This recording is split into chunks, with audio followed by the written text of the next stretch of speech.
Mon mari a choisi le soir même où il est devenu directeur général pour me présenter les papiers du divorce devant sa mère ricanante. Elle riait comme si elle me regardait me faire effacer. Alors j'ai tout signé d'une main ferme. Il pensait que je m'étais rendu. Mais juste au moment où il portait un toast à sa victoire, mon téléphone a vibré avec un seul message disant « Ne quitte pas la pièce. Papa arrive ». Les portes se sont ouvertes à la volée, révélant mon père militaire flanqué de 2 hommes armés. Je m'appelle Claire Lopez, et j'ai 38 ans. J'étais assise dans la salle à manger privée au rideau de velours de l'hôtel Saint-Anthony à San Antonio, un endroit qui sentait la vieille fortune et la cire au citron. Le lustre en cristal au-dessus de nous fracturait la lumière en mille arcs-en-ciel déchiquetés, les projetant sur le visage de mon mari, Brent Caldwell. Il se tenait au bout de la table en acajou, tenant une flûte de champagne bien haute, les joues rougies par le genre de victoire qui ne vient qu'en écrasant quelqu'un d'autre. Les membres du conseil d'administration de Vanguard Ridge Industries applaudissaient, le son poli mais lourd, reconnaissant l'homme qui venait d'être nommé leur nouveau directeur général. J'étais la seule à ne pas applaudir. Mes mains étaient jointes sur mes genoux, serrant la serviette en soie si fort que mes jointures étaient devenues blanches. Les applaudissements se sont tus, remplacés par le cliquetis des couverts et le faible bourdonnement des conversations d'autocongratulation. C'est à ce moment-là que Brent s'est assis, a tourné son corps vers moi, et a fait glisser une épaisse enveloppe Kraft sur la nappe d'un blanc immaculé. Elle s'est déplacée avec un raclement lourd et glissant qui a percé le bruit ambiant. Elle s'est arrêtée juste à côté de mon assiette de bar intacte. Pour sauver les apparences, pour le bien des investisseurs qui nous regardaient, il a gardé un sourire plaqué sur son visage, mais ses yeux étaient morts. C'étaient les yeux d'un requin qui avait senti l'odeur du sang dans l'eau.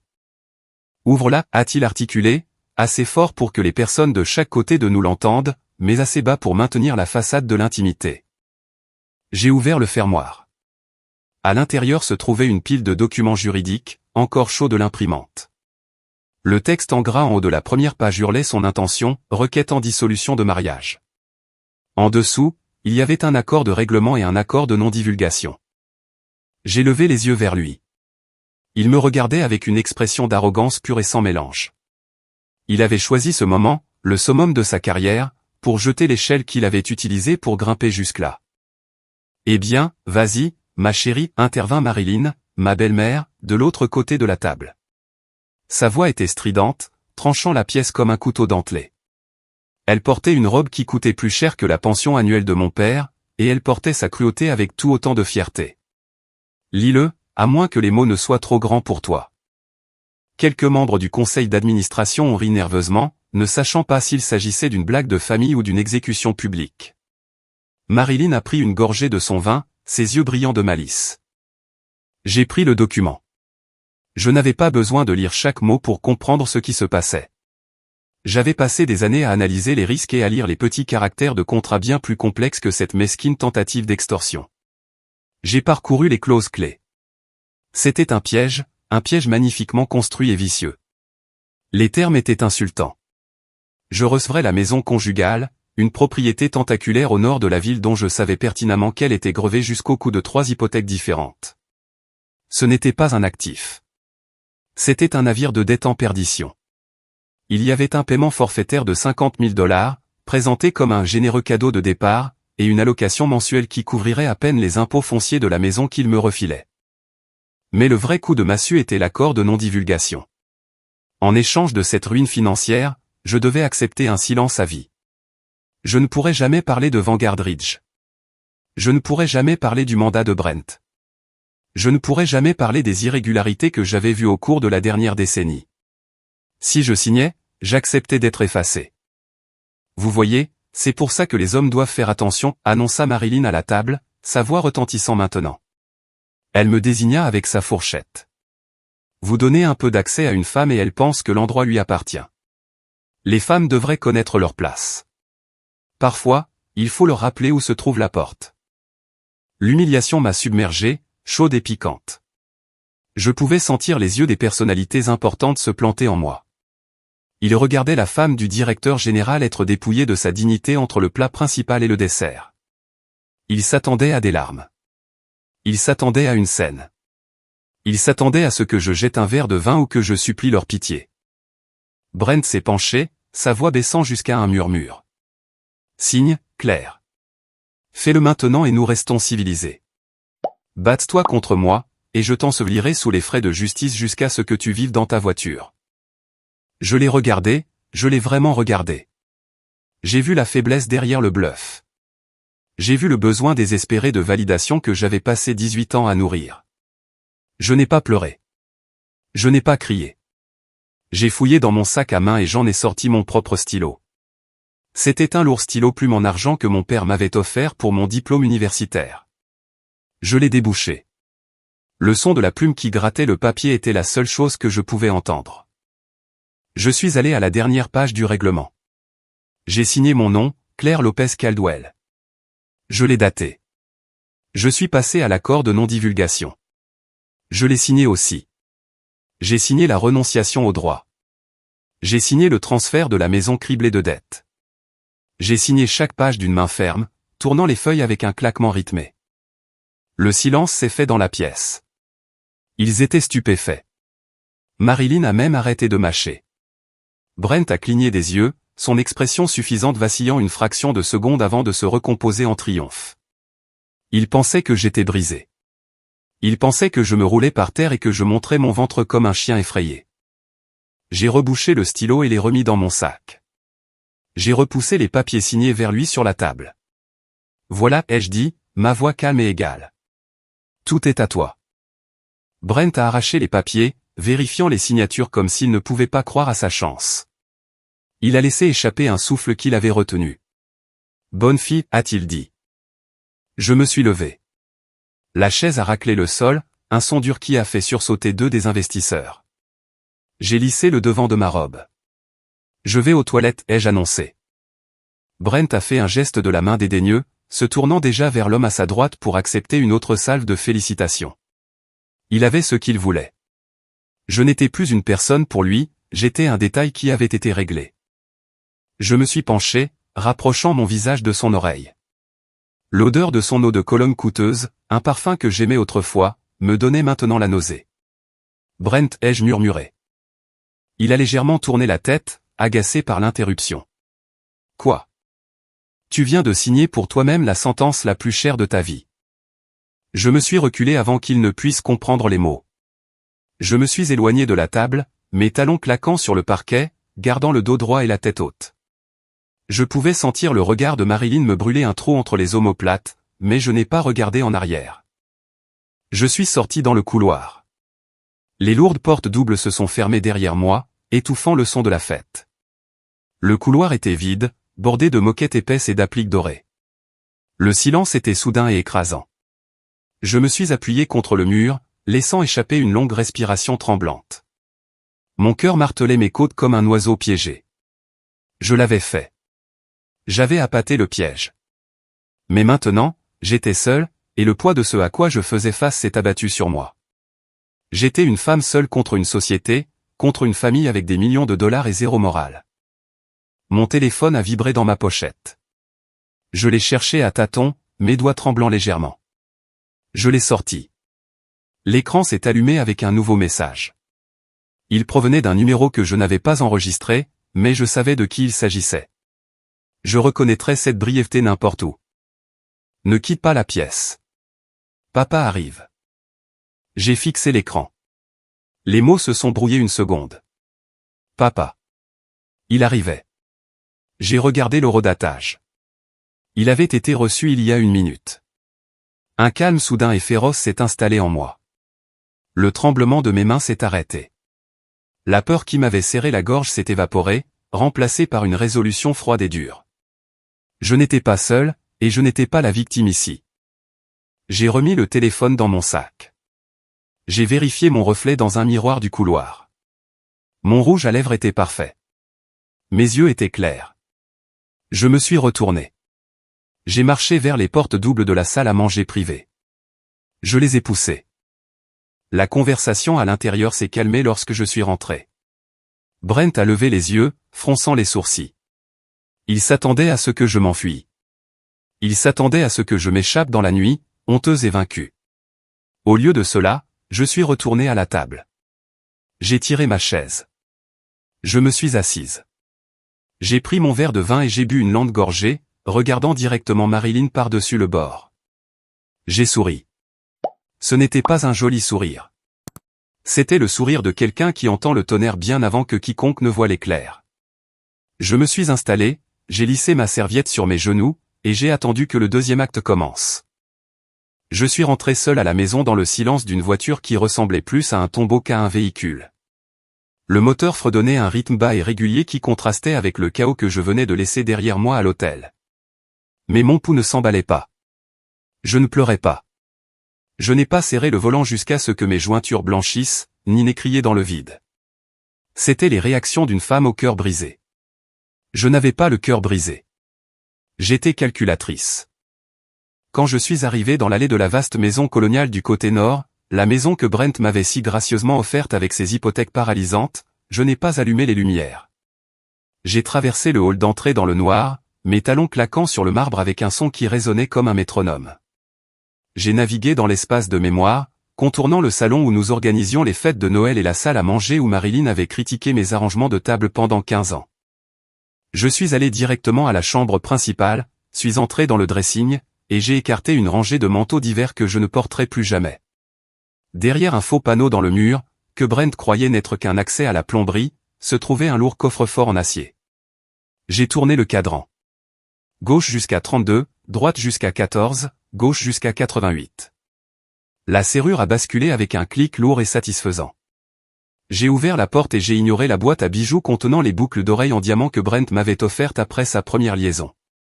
J'ai tendu la main au-delà de la pile d'argent liquide d'urgence. Ma main s'est refermée sur un épais dossier accordéon noir. Je l'appelais le dossier du mariage. Je l'ai emporté dans mon bureau à domicile, une pièce où Brent entrait rarement car il la trouvait ennuyeuse. Il supposait que j'utilisais cet espace pour planifier des galas de charité ou organiser le budget du ménage. C'était la plus grande erreur de sa vie. Vous voyez, la famille Caldwell m'avait toujours vu à travers une lentille très spécifique, très étroite. Pour eux, j'étais Claire la femme au foyer, Claire le système de soutien, Claire la femme qui avait l'air bien dans une robe de cocktail et savait quand hocher la tête poliment. Ils croyaient que mon diplôme en économie n'était qu'un bout de papier que j'avais acquis pour passer le temps avant de trouver un mari. Ils ne connaissaient pas Marilyn Advisory.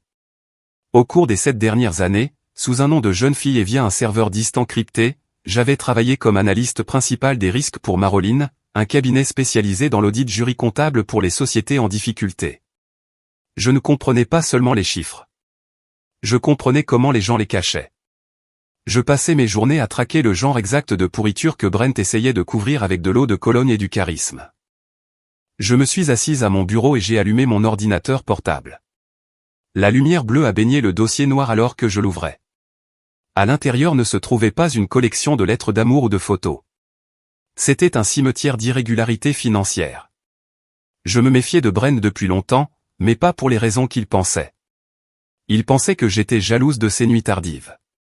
En réalité, je me méfiais des documents qu'il ramenait à la maison, ceux qu'il faisait glisser sur la table de la cuisine un mardi soir avec un air désinvolte, me demandant de signer en tant que témoin ou bénéficiaire conjugal. Il disait des choses comme « Oh, c'est juste de la conformité standard pour la nouvelle fusion » ou « Le service juridique en a besoin pour l'audit de l'assurance ». Je les avais signés, mais je les avais aussi scannés. J'ai étalé les papiers sur le bureau. Ce soir, il ne s'agissait pas de découverte. Ce soir, il s'agissait d'assemblage. Je devais construire l'arme avant le lever du soleil. J'ai pris une pile de mes imprimés. J'avais accédé à son serveur privé il y a 3 ans, quand il était trop paresseux pour changer son mot de passe qui était le nom de son premier chien. J'ai commencé à les trier en piles. La première pile concernait les sociétés écrans. Il y avait ici des factures d'une société appelée Apex Logistique, basée dans une boîte postale au Delaware. Vanguard Ridge avait payé Apex plus de 400 000 $ au cours du dernier exercice fiscal pour des services de conseil. Je savais pertinemment que Vanguard n'utilisait pas de consultants en logistique externe. La deuxième pile concernait les pots de vin. Des transferts de 10 000 $, 15 000 $, toujours juste en dessous de la limite qui déclencherait une alerte automatique de l'IRS, envoyée à des comptes liés à des membres du conseil municipal juste avant que les permis de zonage ne soient approuvés pour les nouvelles usines de Vanguard. J'ai pris mon téléphone et j'ai composé un numéro que j'avais mémorisé mais jamais enregistré dans mes contacts. Il était près d'1 heure du matin, mais je savais qu'il serait réveillé. Miles Rohr a répondu à la deuxième sonnerie. Sa voix était rauque, la voix d'un homme qui passait trop de temps à se disputer avec des procureurs fédéraux. « Avez-vous signé les papiers ?» a-t-il demandé. Pas de plaisanterie. Miles n'était pas un homme de petite conversation. « Je l'ai fait » ai-je dit, coinçant le téléphone entre mon épaule et mon oreille tout en surlignant une ligne sur un relevé bancaire. « J'ai tout signé, le règlement, la renonciation, l'accord de non-divulgation. » « Bien, » a dit Miles. « Maintenant, ils pensent que vous êtes neutralisé. Ils vont devenir négligents. Ils vont cesser de regarder par-dessus leur épaule parce qu'ils pensent avoir acheté votre silence. » Il est terrifié, Miles, ai-je dit, mon doigt traçant une date de transaction. Il m'a pratiquement jeté les papiers à la figure. Il avait besoin que je quitte cette entreprise ce soir. « Dites-moi ce que vous avez trouvé » a commandé Miles. J'ai regardé l'étalage de documents. Ce n'est pas seulement du détournement de fonds, ai-je dit, ma voix baissant d'une octave alors que la prise de conscience se cristallisait. Je regarde la liste des fournisseurs. Il a injecté de l'argent dans un projet de recherche propriétaire appelé Projet Obsidian. Sur le papier, c'est de la recherche et développement. Mais en regardant les bons de commande, il achète des composants de qualité militaire que Vanguard n'est pas autorisé à posséder. Il y a eu un long silence à l'autre bout du fil. Claire, a dit Miles lentement, s'il déplace de la technologie restreinte sans licence, ce n'est pas un tribunal civil. C'est la prison fédérale. C'est proche de la trahison. Je sais, ai-je dit. Mais ce n'est pas le pire. J'ai tiré un document du bas de la pile. C'était une impression numérique que j'avais récupérée de son dossier éléments supprimés il y a juste 2 jours. C'était une certification de conformité pour un contrat gouvernemental, spécifiquement pour la fourniture de puces de guidage à un sous-traitant de la défense. C'est un document qui requiert la signature du directeur financier et du responsable de la conformité indépendant. À la date de ce document, il y a 6 mois, le responsable de la conformité était en congé maladie. J'ai fixé la ligne de signature au bas de la page. Le nom qui y était signé était C. Lopez, mon nom de jeune fille. J'ai senti un frisson glacial me parcourir l'échine, plus froid que la climatisation de la pièce. Miles, ai-je dit, ma voix à peine un murmure, je regarde un certificat de conformité fédéral. Il est daté du 12 novembre de l'année dernière. Et, a incité Miles. Il porte ma signature, ai-je dit. L'avez-vous signé? Non, ai-je dit fermement. Le 12 novembre, j'étais à Chicago pour rendre visite à ma sœur. Je n'étais nulle part près du bureau. Je n'ai jamais vu ce document de ma vie. J'ai entendu le bruit d'une chaise qui craquait alors que Miles se redressait. Il a falsifié votre signature, a demandé Miles. Non, ai-je dit, me penchant plus près du papier, examinant les boucles du C et la pente aiguë du L. Ce n'est pas une contrefaçon. Ça ressemble exactement à mon écriture. Il a dû utiliser un tampon numérique provenant d'un des actes de propriété ou des papiers d'assurance que j'ai signés il y a des années. Il a pris ma signature et l'a collée sur un document fédéral pour contourner l'audit. L'implication m'a frappé avec la force d'un coup physique. Il ne voulait pas seulement divorcer de moi, Miles. Il avait besoin de divorcer de moi pour enterrer ça. Si ce projet tourne mal, si les fédéraux auditent ce contrat, ce n'est pas lui qui a signé pour la légalité. C'est moi. Vous êtes le bouc émissaire, a dit Miles, sa voix dure. Il vous a désigné comme la responsable de la conformité de fait sans même que vous soyez sur la liste de paix. Si le département de la défense vient frapper à la porte, ils viendront chercher Claire Lopez. J'ai regardé le document, le mensonge écrit à l'encre noire qui portait mon nom. Toutes ces années à être rejeté, à m'entendre dire que je ne comprenais pas les affaires, à être traité comme un meuble. Il ne m'avait pas seulement sous-estimé. Il m'avait marchandisé. Il avait transformé mon identité en un bouclier pour se protéger de ses propres crimes. J'ai senti une vague de colère si pure qu'elle ressemblait à de la clarté. Il pense que je suis son bouclier, ai-je dit à Miles. J'ai raccroché le téléphone et j'ai fixé le document. L'horodatage sur les métadonnées du fichier montrait qu'il avait été modifié 3 heures avant la fête de ce soir. Il nettoyait le serveur, consolidait les fichiers, s'assurant que si quelqu'un regardait, tous les chemins mèneraient à son ex-femme. J'ai alors réalisé que l'accord de non-divulgation n'était pas pour m'empêcher de parler de son argent. C'était pour m'empêcher de parler de ma propre innocence. J'ai attrapé le disque dur externe que j'avais préparé, celui contenant chaque fichier des serveurs de Marilyn qui liait les comptes personnels de Brent à ses contrats frauduleux. Je ne suis pas le bouclier, ai-je murmuré à la pièce vide. Je suis l'épée. Et puis je l'ai vu. Dans le coin inférieur du certificat, en caractères microscopiques, se trouvait un code de référence. Il menait à un serveur secondaire, auquel je n'avais pas pu accéder auparavant. Mais maintenant, en regardant le motif du code, je l'ai reconnu. C'était sa date de naissance à l'envers combinée à la date de notre mariage. Même dans ses crimes, il était sentimental quant à sa possession de moi. J'ai tapé le code dans le terminal.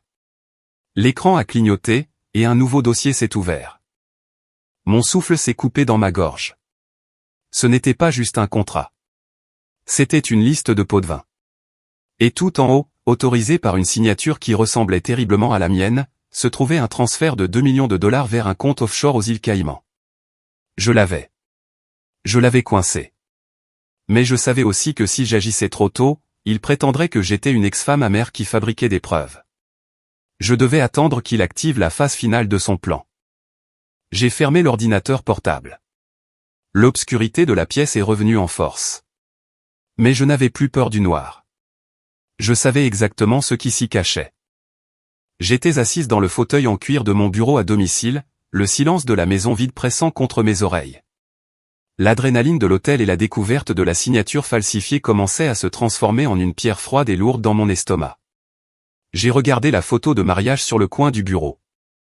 Elle datait de 18 ans. Nous avions l'air si jeunes. Brent avait l'air terrifié, et moi j'avais l'air adoratrice. Si vous regardiez attentivement cette photo, vous pouviez voir la dynamique qui définirait les 2 décennies suivantes de ma vie. Je me penchais vers lui, le soutenant, et il regardait l'appareil photo, attendant les applaudissements. J'ai rencontré Brent quand Vanguard Ridge n'était pas un titan de l'industrie, mais une start-up en difficulté qui perdait de l'argent à flot dans un entrepôt loué à la périphérie d'Austin. Il était charmant, ambitieux et complètement désorganisé. Il avait de grandes idées sur la fabrication de composants, mais aucune idée de comment gérer les flux de trésorerie ou naviguer dans la conformité réglementaire. J'avais 20 ans, une analyste débutante avec un cerveau qui fonctionnait en feuille de calcul et en probabilité de risque. Je suis tombée amoureuse de son potentiel. C'est la chose la plus dangereuse qu'une femme comme moi puisse faire. Je suis tombée amoureuse du projet qu'il représentait. Pendant les 5 premières années, je n'étais pas seulement sa femme. J'étais sa directrice financière non créditée. Je travaillais une journée complète à mon propre emploi, puis je rentrais à la maison et travaillais jusqu'à 2 heures du matin pour redresser ses comptes. J'ai construit l'architecture financière qui a sauvé l'entreprise. J'ai conçu les protocoles de réduction des coûts qui ont rendu son premier trimestre rentable. J'ai créé les modèles de prévision qu'il a utilisés pour obtenir son premier prêt d'1 million de dollars. Je me souviens de la nuit où il a remporté le prix de l'entrepreneur de l'année. J'avais écrit son discours de remerciement. Je l'avais coaché sur la cadence, sur les moments où il fallait faire une pause pour créer un effet, sur la façon d'avoir l'air humble mais autoritaire. Il s'est tenu sur cette scène, le projecteur frappant ses dents parfaites, et il a remercié ses parents. Il a remercié ses mentors. Il a remercié ses copains de golf. Il ne m'a pas remercié. Quand je lui ai posé la question plus tard dans la voiture en rentrant, il a ri. Il a dit, « Chérie, c'est une question de marque. Les investisseurs doivent me voir comme le visionnaire unique. Cela déroute le marché s'ils pensent que je m'appuie sur ma femme. Tu comprends, n'est-ce pas ?» Je comprenais. J'ai toujours compris. Je me suis dit que c'était un partenariat. Même si mon nom n'était pas sur la porte, je me disais que j'étais la fondation. Et les fondations sont censées être invisibles. Mais la fondation se fissurait bien avant ce soir. La famille Caldwell ne m'a jamais laissé oublier que j'étais une acquisition, pas une fusion. Pour Marilyn, j'étais utile. J'étais celle qui se souvenait des anniversaires, qui organisait les galas, qui aplanissait les fissures sociales que Brent créait avec son arrogance. Mais je n'ai jamais été l'une des leurs. J'étais l'aide qui dormait dans la chambre principale. Je me souviens d'un dîner il y a 3 ans. Marilyn se plaignait d'un contrôle fiscal sur sa succession. Elle s'est tournée vers moi et a dit, « Claire, occupe-toi de ça pour moi, veux-tu ? Tu es si douée pour les petits détails ennuyeux. » Petits détails ennuyeux. C'est ainsi qu'ils appelaient le travail de ma vie. C'est ainsi qu'ils appelaient l'intellect qui les tenait à l'écart du tribunal des faillites. Au cours des 2 dernières années, la dynamique était passée du rejet à l'exclusion. Brent a commencé à verrouiller son téléphone. Il a commencé à prendre des appels sur la terrasse. Il a cessé de me demander conseil sur les chiffres. Quand j'essayais de poser des questions sur l'expansion de l'entreprise sur les marchés étrangers, il faisait un geste de la main et disait « Tu ne comprendrais pas les complexités, Claire. C'est du haut niveau. » Il disait à la femme qui avait construit tout son modèle opérationnel qu'elle ne comprendrait pas comment il fonctionnait. C'est à ce moment-là que j'ai commencé à prêter attention aux ombres. Son nom était Tessaro. Elle avait 26 ans, la nouvelle responsable des relations publiques internes. Je l'avais rencontrée à la fête de Noël de l'entreprise. Elle était brillante, pétillante, et regardait Brent avec le genre d'admiration que j'avais abandonné une décennie plus tôt.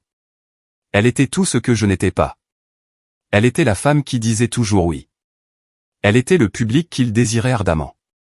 Elle ne posait pas de questions sur les ratios dette-fonds propres. Elle lui demandait ce que ça faisait d'être un génie. J'ai vu la façon dont il la regardait. Ce n'était pas seulement de la luxure, c'était du soulagement. Elle lui offrait un reflet où il était parfait, où il n'avait pas à prétendre être plus intelligent qu'il ne l'était parce que, pour elle, il était réellement l'homme le plus intelligent de la pièce. J'ai alors réalisé que j'étais un rappel de son inadéquation. Chaque fois qu'il me regardait, il voyait la femme qui connaissait la vérité. Il voyait la femme qui savait que le grand Brent Caldwell avait encore besoin d'aide pour lasser ses chaussures financières. La fête de divorce de ce soir n'était pas une décision spontanée. Alors que j'étais assise là, dans le noir, à relier les points, la cruauté de la chose est devenue mathématique. Il a choisi la nuit de l'annonce de sa nomination au poste de directeur général pour une raison. Il voulait se débarrasser de sa vieille peau. Je faisais partie de la phase de démarrage. J'étais l'infrastructure héritée qui n'était plus compatible avec la nouvelle mise à jour. Il voulait entrer dans son avenir avec Tessa, le nouvel accessoire brillant qui correspondait à la marque du directeur général, et laisser la femme pleine de défauts et bien informée dans le passé. C'était une exécution. Il l'avait répété. Le rire de Marilyn, les documents préimprimés, le public de personnalités importantes. Tout était conçu pour me faire honte et me réduire au silence.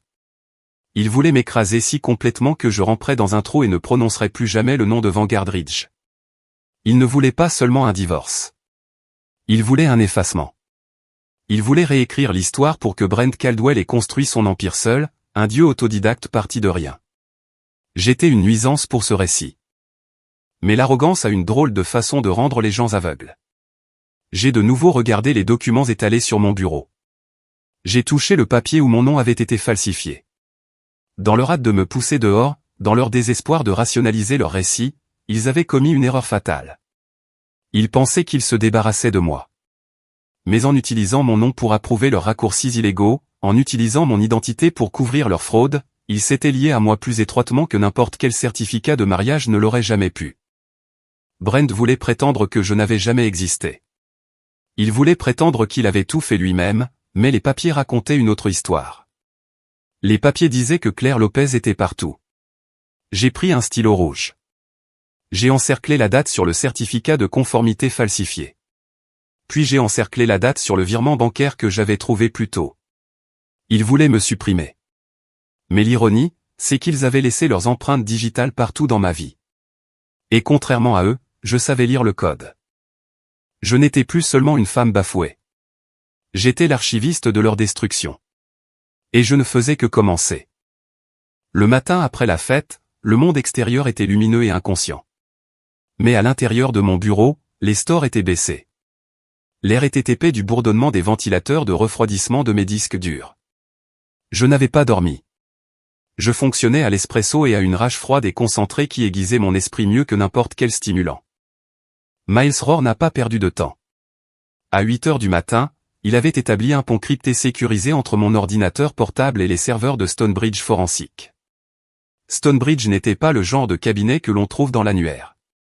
C'était une équipe d'anciens auditeurs de l'IRS et d'anciens enquêteurs en cybercriminalité spécialisés dans la mise au jour de ce que les hommes puissants s'efforçaient de cacher. J'étais assise avec un casque sur les oreilles, regardant un écran partagé tandis qu'une comptable jury comptable en chef nommée Sarah me guidait à travers ce qu'ils avaient trouvé dans le premier transfert de données que j'avais fourni depuis le cloud de Marilyn. Claire, regardez-vous la ligne 42.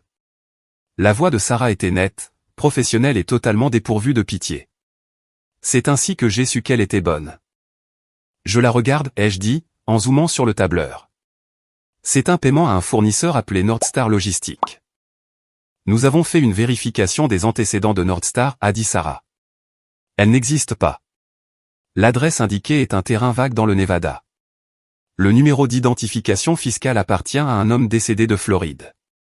Mais au cours des 18 derniers mois, Vanguard Ridge leur a versé 3 versements distincts totalisant 1 200 000 $. J'ai senti une oppression dans ma poitrine. 3 paiements, 1,2 million de $. Où est passé l'argent, ai-je demandé, bien que je soupçonne déjà la réponse. Il a rebondi, a expliqué Sarah, soulignant le flux de fonds en rouge. Il est passé de Vanguard à Nordstar, y est resté 24 heures, puis a été transféré à une société de conseil au Panama.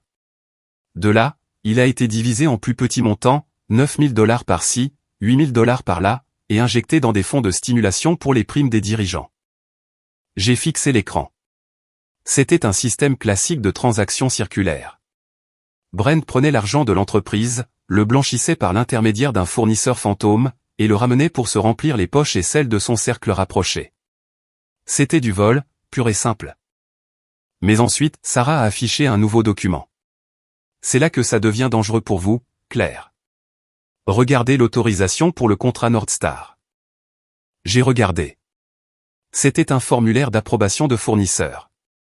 Et là, en bas, se trouvait la signature de l'agent examinateur, C. Lopez. Mon estomac s'est noué. Il avait utilisé mon nom pour autoriser le vol. Ça empire, a continué Sarah. Nous avons trouvé un dossier intitulé « Conformité réglementaire » caché dans un sous-répertoire du serveur. Elle l'a ouvert. À l'intérieur se trouvaient des dizaines de fichiers PDF, des certifications de sécurité pour l'équipement d'usine, des déclarations d'impact environnemental, des audits des normes du travail. Chacun d'eux portait ma signature ou mon tampon numérique. Je me suis assise dans mon fauteuil, le sang se retirant de mon visage. Ce n'était pas seulement des mémos internes. C'étaient des exigences fédérales. Si l'usine déversait illégalement des produits chimiques, ou si l'équipement tombait en panne et blessait un travailleur, l'enquête mènerait directement à la personne qui avait signé les contrôles de sécurité. Cette personne, c'était moi. J'ai commencé à taper furieusement, cherchant dans les archives de mai que j'avais téléchargé toute mention de ces documents. Je devais connaître l'intention. Était-ce juste de la paresse? Utilisait-il simplement mon tampon parce que c'était pratique? J'ai trouvé une chaîne de mails datant de 6 mois. C'était entre Brent et son directeur des opérations, un homme nommé Gary, que j'avais invité à dîner une douzaine de fois. La ligne d'objet était « Préoccupation d'audit concernant Nordstar ». Gary avait écrit « Brent, les auditeurs demandent pourquoi nous utilisons un fournisseur non vérifié pour la logistique. Nous avons besoin d'une approbation de la gestion des risques où cela va être signalé. » J'ai retenu mon souffle en faisant défiler jusqu'à la réponse de Brent. « Ne t'en fais pas » avait-il écrit. « Je m'occuperai de l'approbation. J'ai le tampon de Claire. Mets-le sur les papiers. Personne ne regarde 2 fois la signature de la femme. Elle n'est qu'un tampon encreur pour eux de toute façon. Si des questions se posent plus tard, nous pourrons simplement dire qu'elle l'a examiné à la maison. Ça nous donne un pare-feu. » J'ai relu le mot « pare-feu ». Je n'étais pas une partenaire. Je n'étais même pas une personne. J'étais un bouclier humain. Il avait construit un pare-feu avec ma réputation et mon nom pour se protéger de la chaleur de ses propres crimes. La prise de conscience m'a frappé avec la force d'un coup physique. C'était sa stratégie de sortie. Il savait que l'entreprise pourrissait de l'intérieur à cause de son détournement de fonds. Il savait que tôt ou tard, les régulateurs viendraient frapper à la porte. Et quand il le ferait, il prévoyait de se tenir là, le directeur général affligé et trahi, et de dire « Je n'en avais aucune idée. Ma femme s'occupait de la conformité. Je lui ai fait confiance, et elle a trahi l'entreprise. Il s'en tirerait avec l'argent. J'irai en prison pour fraude et détournement de fonds. » J'ai pris mon téléphone et j'ai envoyé un message à Miles. Il me piège. Ce n'est pas seulement la maison. Il me prépare à porter le chapeau pour des crimes fédéraux. Miles a répondu instantanément, continuez à creuser. Nous avons besoin d'une chronologie. Prouvez la préméditation. Je suis retourné à mes écrans. J'ai ouvert une nouvelle toile vierge et j'ai commencé à construire une chronologie, plaçant chaque signature falsifiée, chaque virement bancaire et chaque événement majeur de la vie sur un seul axe horizontal. 15 janvier, Brent transfère $300 000 sur le compte au Panama. 16 janvier, un formulaire de conformité pour la loi sur les pratiques de corruption à l'étranger est signé par C. Lopez. 3 mars, Brent achète à Tessa un bracelet en diamant d'une valeur de $40 000. 4 mars, une autre signature falsifiée sur un formulaire d'approbation de fournisseur. J'ai continué à ajouter des points de données. Le schéma était indéniable. Chaque fois qu'il volait de l'argent, il falsifiait mon nom dans les 48 heures pour couvrir la trace écrite. Puis j'ai regardé les dates récentes. Il y a 2 semaines, Vanguard Ridge annonce le vote du conseil d'administration pour l'acquisition massive d'une entreprise technologique rivale, un accord d'une valeur de $400 millions. Il y a une semaine, Brent crée un fichier nommé Décharge de responsabilité totale, C. Lopez. Hier soir, les papiers du divorce sont servis, y compris l'accord de non-divulgation et la renonciation à toutes les réclamations. Les pièces se sont emboîtées comme les gorges d'un coffre-fort. L'acquisition. Si Vanguard achetait cette société rivale, le processus de diligence raisonnable serait intense. Les auditeurs passeraient au crible chaque centimètre des livres de Vanguard. Ils trouveraient les paiements de Northstar. Ils trouveraient les faux audits de sécurité. Brent avait besoin que je sois divorcée et réduite au silence avant la conclusion de cet accord. Il avait besoin de cette décharge de responsabilité totale signée pour que, lorsque les auditeurs trouveraient la fraude, ils puissent produire le document et dire « Nous avons découvert la mauvaise conduite de mon ex-femme. Nous l'avons retirée de la famille, et elle a accepté sa responsabilité. » Le divorce n'était pas la fin de la relation. C'était l'étape finale du coup monté. J'ai regardé le calendrier de l'entreprise sur le lecteur partagé. Vendredi prochain, 10 h du matin, réunion extraordinaire du conseil d'administration pour voter sur l'acquisition de Cyberdine Systems. C'était la date limite. Si ce vote avait lieu, l'acquisition se ferait. Les auditeurs externes arriveraient.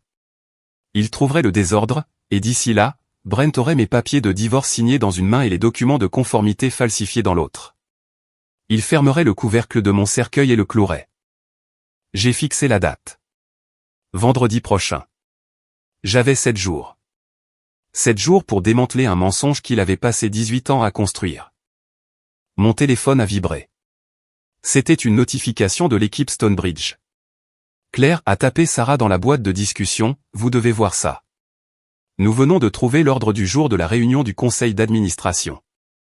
Regardez le point numéro 4. J'ai ouvert le document. Point 4. Ratification de toutes les certifications de conformité et évaluation des risques antérieurs menées par le conseiller externe, C. Lopez. Ils allaient voter pour accélérer l'approbation de tous les documents que j'étais censé avoir signés. Une fois que le conseil aurait voté pour les ratifier, ils deviendraient loi de l'entreprise. Le mensonge serait cimenté dans les archives de l'entreprise pour toujours. J'ai senti une sueur froide perler dans mon cou. Il n'allait pas seulement me laisser porter le chapeau si les choses tournaient mal. Il organisait activement un vote qui m'empêcherait à jamais de nier ses signatures. J'ai attrapé mon téléphone et j'ai composé le numéro de Miles. Miles, ai-je dit, ma voix tremblant sous l'intensité de la découverte. Ils votent vendredi prochain. Ils vont ratifier les faux. Alors nous devons arrêter cette réunion, a dit Miles. Non, ai-je dit, fixant l'écran, mes yeux se plissant. Si nous arrêtons la réunion, il cachera simplement les preuves. Il déchiquettera les documents. Il prétendra que c'était une erreur de secrétariat. J'ai regardé la chronologie que j'avais construite. J'ai regardé l'email où il m'appelait un tampon encreur. Nous laissons la réunion avoir lieu, ai-je dit, une idée dangereuse se formant dans mon esprit. Claire, c'est du suicide, a prévenu Miles. Non, ai-je dit. C'est un piège. Mais cette fois, ce n'est pas moi qui y entre. J'ai raccroché. J'ai regardé le calendrier. 7 jours. Brent pensait qu'il était le seul à pouvoir jouer sur le long terme. Il pensait qu'il était le seul à comprendre l'effet de levier. Mais il avait oublié la première règle de l'analyse des risques. La variable la plus dangereuse est celle que vous pensez avoir déjà contrôlée. J'étais cette variable. Et j'étais sur le point de devenir très incontrôlable. 2 jours après la fête, le silence de la maison a été rompu par la sonnerie de mon téléphone. L'écran a affiché le nom Brent. Il était 11 heures du matin un mardi. Autrefois, un appel à 7 heures signifiait qu'il avait oublié ou il avait laissé ses clubs de golf ou qu'il avait besoin que je lui rappelle le nom d'un donateur. Aujourd'hui, cela ressemblait à une sonde envoyée en eau profonde pour voir si elle heurtait une mine. Je l'ai laissé sonner 3 fois avant de décrocher. Je devais avoir l'air groggy, vaincu. Je me suis éclairci la gorge et j'ai répondu. Bonjour, ai-je dit, en gardant ma voix douce et légèrement inégale. Claire.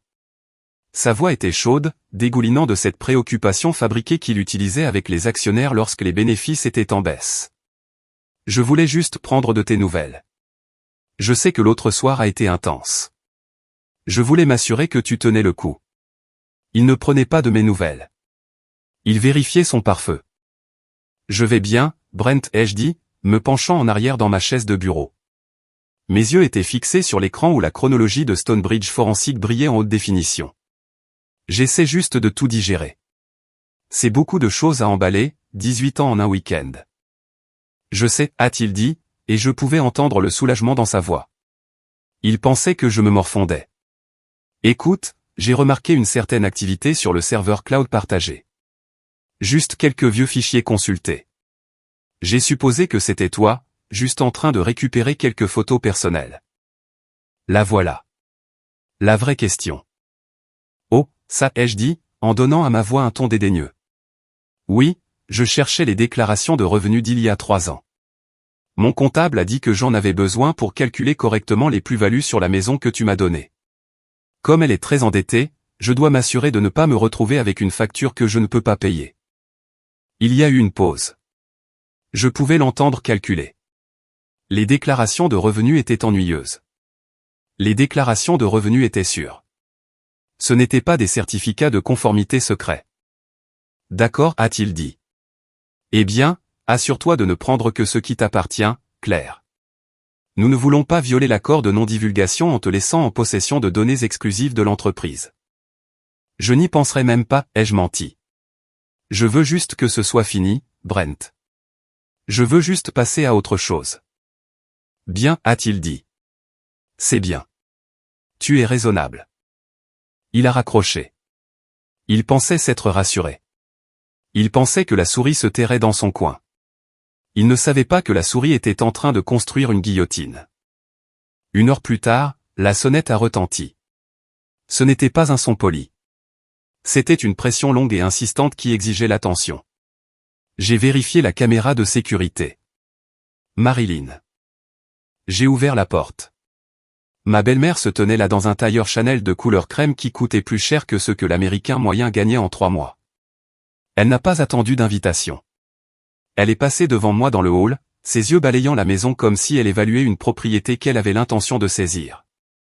Je vois que tu es toujours là, a-t-elle dit, enlevant ses gants en cuir. Je pensais que tu aurais eu la décence de déguerpir maintenant. Bonjour, Marilyn, ai-je dit en fermant la porte.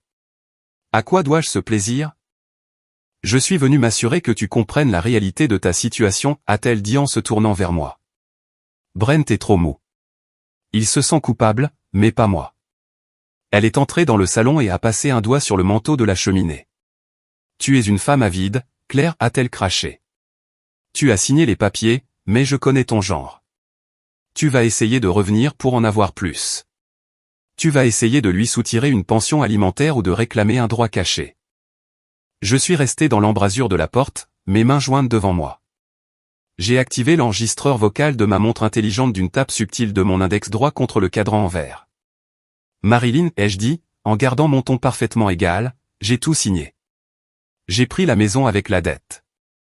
J'ai pris les 50 000 $. Que pourrais-je prendre de plus? Elle a ri, un son dur et aboyant.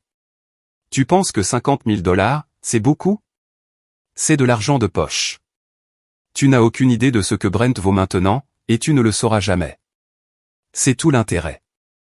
Je suis allé à la table d'appoint et j'ai versé un verre d'eau d'une carafe.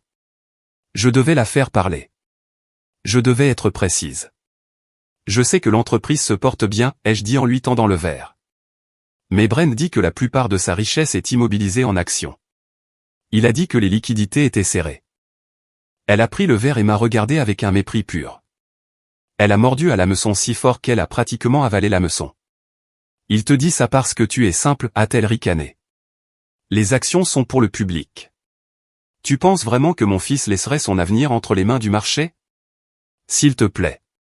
Il a des actifs que tu ne pourrais même pas prononcer. Elle a pris une gorgée d'eau et a baissé la voix, se penchant comme pour retourner le couteau dans la plaie. Ce seul compte au Caïman a de quoi acheter ce quartier 2 fois, a-t-elle murmuré, ses yeux brillants de malice. Et le meilleur, c'est que c'est complètement invisible pour le fisc américain. Il a été assez malin pour le déplacer avant que le divorce ne soit déposé. Alors tu peux creuser tout ce que tu veux, petite sangsue. Tu n'en trouveras jamais la moindre trace. J'ai senti une montée d'adrénaline. Elle venait de confirmer l'existence du compte au Caïman et le moment du transfert. C'était un aveu de dissimulation d'actifs lors d'une procédure de divorce. C'était un crime. Merci de me le dire, Marilyn, ai-je dit. Cela m'aide à comprendre pourquoi il a été si généreux avec la maison. Je ne te le dis pas pour que tu comprennes, a-t-elle cassé, posant le verre assez fort pour risquer de fissurer le sous-verre. Je te le dis pour que tu saches que tu es vaincu. N'essaie pas de contester l'accord de non-divulgation. N'essaie pas de poursuivre. Si tu le fais, nous t'enterrons. Nous avons des juges dans notre poche. Nous avons des avocats qui mangent des gens comme toi pour le sport. Elle a ajusté sa veste et s'est dirigée vers la porte. Souviens-toi de ta place, Claire. Tu étais une invitée dans notre monde. Et l'heure du départ est passée. Elle a claqué la porte derrière elle. J'ai attendu 5 secondes, puis j'ai de nouveau tapoté ma montre pour sauvegarder l'enregistrement. J'ai nommé le fichier Confession Marilyn, dissimulation d'actifs. Je l'ai envoyé immédiatement à Miles. 20 minutes plus tard, mon téléphone a de nouveau vibré. C'était un message de Brent. Le ton avait complètement changé. Il devait avoir parlé à Marilyn. Il devait avoir réalisé que sa petite tournée de victoire avait peut-être exposé une faille dans son armure. Ou peut-être ressentait-il simplement la pression de la prochaine réunion du conseil d'administration. Le message disait « J'espère que tu ne te fais pas d'idée à cause de ma mère. Elle parle trop. Mais écoute-moi. Si tu essaies de rouvrir le règlement, je te poursuivrai pour rupture de contrat. Je te poursuivrai pour diffamation. Je m'assurerai que tu ne travailles plus jamais dans la finance. J'ai des gens qui s'occupent des problèmes comme toi. Ne me teste pas. » Il était en train de perdre le contrôle. Il me menaçait avec des jambes et une ruine professionnelle parce qu'il était terrifié. Un homme qui est sûr de sa victoire n'envoie pas de menaces par message texte un mardi après-midi. Je ne lui ai pas répondu. J'ai transféré la capture d'écran à Miles avec une seule légende, il commence à avoir peur. Je suis retourné à mon bureau. C'était l'heure du dernier mouvement de la journée. J'avais les preuves. J'avais la chronologie. J'avais l'enregistrement. Mais le garder sur mon ordinateur portable était dangereux. S'il décidait d'envoyer ces gens dont Brent parlait pour entrer par effraction chez moi et voler mon ordinateur, je perdrais tout. Je me suis connecté à l'interface de Marilyn Advisory. Ce n'était pas un cloud public. C'était une ferme de serveurs située dans un bunker en Suisse, protégée par 3 couches de cryptage biométrique.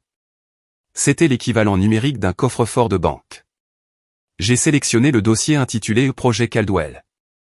Il contenait les signatures falsifiées, les factures de Nordstar, la chronologie du détournement de fonds, l'enregistrement de Marilyn, les captures d'écran des menaces de Brent. J'ai lancé le téléchargement. La barre de progression a avancé sur l'écran, 10%, 40%, 80%. J'ai regardé la ligne verte avancer. À chaque point de pourcentage, le poids sur mes épaules s'allégeait. Une fois ces données sur les serveurs de Marilyn, elles étaient intouchables. Même s'il brûlait ma maison, la vérité survivrait. Téléchargement terminé. J'ai fermé l'ordinateur portable. Je suis resté assise dans la faible lumière de la pièce, écoutant le bourdonnement du disque dur qui s'arrêtait. Il pensait avoir affaire à une femme bafouée qui réagissait émotionnellement. Il ne réalisait pas qu'ils avaient affaire à une analyste des risques professionnels qui venait de sauvegarder tout son dossier hors site. Je me suis levé pour m'étirer, sentant la première pointe de faim que j'avais ressentie en 2 jours. Je me suis dirigé vers la cuisine. Mon téléphone a de nouveau vibré. J'ai fait une pause. J'ai supposé que c'était encore Brent, revenant avec une autre menace. Ou peut-être Marilyn, réalisant qu'elle en avait trop dit. J'ai pris le téléphone. C'était un message texte, mais le numéro n'était pas celui de Brent. Ce n'était pas celui de Marilyn. Ce n'était pas celui de Miles. C'était un numéro que je ne reconnaissais pas. J'ai ouvert le message. Nous devons parler. J'ai les fichiers qu'il m'a dit de supprimer. J'ai fixé l'écran. Les fichiers qu'il m'a dit de supprimer. Il n'y avait qu'une seule personne qui aurait accès aux fichiers que Brent ordonnerait de supprimer. Une personne assez proche pour recevoir ses ordres, mais peut-être assez effrayée pour ne pas les suivre. Ce n'était pas une amie. C'était l'ennemi. Mais dans une guerre comme celle-ci, parfois l'ennemi de votre ennemi est la seule arme qu'il vous reste. J'ai regardé le message texte du numéro inconnu pendant un long moment. Le nom de Tessaro ressemblait à un éclat de verre dans ma bouche. Mon instinct était de bloquer le numéro, de jeter le téléphone à travers la pièce, de refuser de m'engager avec la femme qui avait aidé à démanteler mon mariage. Mais je n'agissais plus par instinct. J'agissais sur la base de renseignements. Et les renseignements exigeaient de recueillir des données de toutes les sources disponibles, même si cette source était la personne qui couchait avec mon mari. J'ai accepté de la rencontrer, pas chez moi, et certainement pas dans les bureaux de Vanguard. J'ai choisi un petit restaurant ouvert 24 heures sur 24 en bordure du quartier industriel, un endroit où les camionneurs et les travailleurs postés mangeaient de la tarte à 3 heures du matin. C'était un terrain neutre, sans prétention, et loin du circuit des country clubs où Marilyn pouvait avoir des espions. Je suis arrivé 15 minutes en avance. Je me suis assise dans une banquette face à la porte, le dos contre le mur. J'ai commandé un café noir et j'ai attendu. Quand Tessa est entrée, elle ne ressemblait pas au trophée brillant et triomphant que j'avais vu dans les pages mondaines. Elle portait un trench coat ceinturé serré autour de sa taille, et ses cheveux, habituellement parfaitement bruchés, étaient attachés en un chignon désordonné. Elle portait des lunettes de soleil noires, même s'il faisait couvert et qu'il pleuvait dehors. Elle a regardé par-dessus son épaule 2 fois avant de me repérer. Elle s'est glissée dans la banquette en face de moi. Elle a enlevé ses lunettes de soleil, et j'ai vu les cernes sous ses yeux. Elle avait l'air terrifiée. Je n'ai pas dit bonjour. Je l'ai juste regardée. Je ne pensais pas que tu viendrais, a-t-elle dit, sa voix tremblant légèrement. Elle a fait signe à la serveuse pour avoir de l'eau, ses mains tremblant alors qu'elle lissait la serviette sur la table. Je suis curieuse, Tessa, ai-je dit, en gardant ma voix plate. Habituellement, la maîtresse attend que l'encre soit sèche sur les papiers de divorce pour faire un tour d'honneur. Où es-tu venu demander des conseils sur la façon d'enlever les taches de vin rouge des tapis? Elle a tressailli. C'était une petite réaction satisfaisante, mais elle s'est vite remise. Je ne suis pas ici pour me battre avec toi, Claire, a-t-elle dit en se penchant sur la table. Et je ne suis pas ici pour me vanter. Je suis ici parce que je pense que j'ai des ennuis. J'ai bu une lente gorgée de mon café. Tu couches avec un homme marié qui fait actuellement l'objet d'une enquête interne pour détournement de fonds. Oui, je dirais que tu as des ennuis. Mais cela ressemble à un problème personnel. Ce n'est pas seulement ça, a-t-elle sifflé, baissant la voix jusqu'à un murmure. Elle a de nouveau regardé autour du restaurant. Paranoïaque. Il me fait faire des choses. Faire des choses, ai-je demandé. Il m'a fait rester tard 3 soirs de suite, a-t-elle dit. Il m'a donné son identifiant d'administrateur. Il m'a dit de nettoyer les archives de mai. Il m'a dit de supprimer des fils de discussion spécifiques du serveur avant que l'audit d'acquisition ne commence la semaine prochaine. J'ai posé ma tasse de café. La céramique a cliqueté contre la soucoupe. Il t'a demandé de détruire des preuves, ai-je demandé. Il a dit que c'était juste pour nettoyer le vieux désordre, a-t-elle dit, les yeux grands et humides. Il a dit que c'était une procédure standard de supprimer les fichiers en double. Mais Claire, je les ai lus. J'ai lu les emails avant de les supprimer. Ce n'étaient pas des doublons. C'étaient des conversations avec des fournisseurs qui n'existent pas. C'étaient des brouillons des formulaires de conformité avec ton nom dessus. Elle a fouillé dans sa poche et a sorti une petite clé USB en argent. Elle l'a posée sur la table entre nous. Elle avait l'air inoffensive, comme quelque chose que l'on utiliserait pour stocker des photos de vacances. Je ne les ai pas supprimées, a-t-elle murmuré. Je les ai copiées. J'ai regardé la clé. Puis je l'ai regardée. Pourquoi, ai-je demandé. Pourquoi m'apporter ça? Tu es son avenir. Tu es la nouvelle Madame Caldwell. Elle a laissé échapper un rire amer et sec. Il n'y a pas d'avenir, Claire. Tu me crois stupide? Je travaille dans les relations publiques. Je sais comment raconter une histoire, mais je sais aussi quand une histoire est sur le point de s'écraser. Elle a pointé un doigt manucuré vers la clé. Hier, il m'a dit de signer une déclaration sous serment attestant que je t'avais vu accéder au serveur sécurisé depuis chez toi. Il voulait que je mente. Il voulait que je dise que je t'avais vu falsifier les fichiers. Elle a pris une profonde inspiration. Si je signe ça et que les fédéraux débarquent, je ne suis pas seulement un témoin. Je suis une conspiratrice. Je risque l'obstruction à la justice. J'ai 26 ans, Claire. Je ne vais pas en prison fédérale pour un homme qui ne veut même pas me présenter à sa mère parce qu'il pense que c'est trop tôt au point. J'ai alors réalisé que je l'avais mal jugée. Je pensais qu'elle était une méchante. Elle ne l'était pas. Elle était une survivante. Elle était égoïste, opportuniste et moralement flexible. Mais elle n'était pas suicidaire. Elle avait réalisé que Brent n'était pas un ticket d'or. Il était une ancre, et il l'entraînait avec lui. J'ai pris la clé USB. Elle était fraîche dans ma main. « Que veux-tu » ai-je demandé. « L'immunité » a-t-elle dit immédiatement. « Ou ce qui s'en rapproche le plus. Je veux m'en sortir. Je veux quitter Vanguard Ridge et Brent Caldwell sans casier judiciaire. Si je te donne ça, si je témoigne qu'il m'a ordonné de détruire des preuves, peux-tu me garder hors de la zone d'explosion? Je ne suis pas procureur, Tessa. Je ne peux pas promettre l'immunité. Mais tu as un avocat, a-t-elle dit. Un qui fait peur. Je me suis renseigné sur lui. Miles Rohr. Il négocie des accords. Dis-lui que je coopérerai. Ne me laisse juste pas tomber avec lui. Je l'ai regardé, je l'ai vraiment regardé. J'ai vu la peur que Brent lui avait inspirée. Il utilisait les gens. Il m'a utilisé pour mon cerveau, et il l'a utilisé pour son adoration. Et quand nous sommes devenus gênantes, il a essayé de se débarrasser de nous. J'ai mis la clé dans ma poche. Je parlerai à Miles, ai-je dit. Si cette clé contient ce que tu dis, nous pourrons probablement te positionner comme une lanceuse d'alerte plutôt que comme une co-conspiratrice. Mais tu dois faire exactement ce que je dis. Je le ferai, a-t-elle dit, le soulagement se lisant sur son visage. Tu retournes au travail, ai-je ordonné. Tu agis normalement. Tu prétends que tu as supprimé les fichiers. Tu le laisses penser qu'il est en sécurité.